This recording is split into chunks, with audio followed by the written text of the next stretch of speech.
இயேசுவின் திரு இருதயம் நீதிக்காக குரல் கொடுக்க அழைக்கிறது. அப்படின்னா இறைவாக்கினராக வாழ அழைக்கிறது.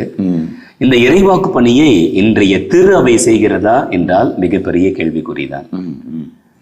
குருக்கள் செய்கின்றார்களா? மிகப்பெரிய கேள்விக்குறிதான். துறவியர் செய்கின்றார்களா? மிகப்பெரிய கேள்விக்குறிதான்.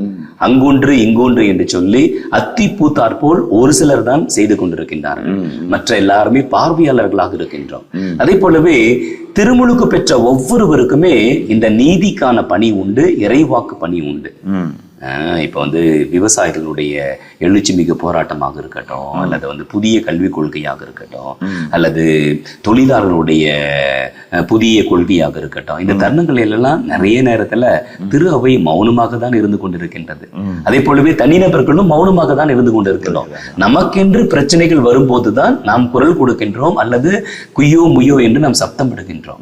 ஆக்சுவலா திரு இருதய பக்தி நம் முன்பாக சவாலை வைக்கின்றது.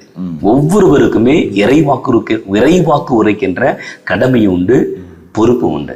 குரலற்றோரின் குரலாக இருக்கின்ற கடமை உண்டு.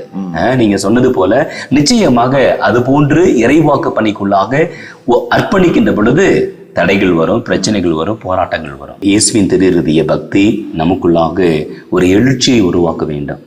உண்மையில் நான் இயேசுவின் திரு இருதயத்தை நேசிக்கிறேன் என்றால், இயேசுவின் திரு இருதயம் எதற்காக துடிக்கின்றதோ அதற்காகவும் நான் துடிக்க வேண்டும். எதற்காக ஏங்குகின்றதோ அதற்காக நான் ஏங்க வேண்டும். எதற்காக இயேசுவின் திரு இருதயம் நாடுகின்றதோ அதையே நான் நாட வேண்டும்.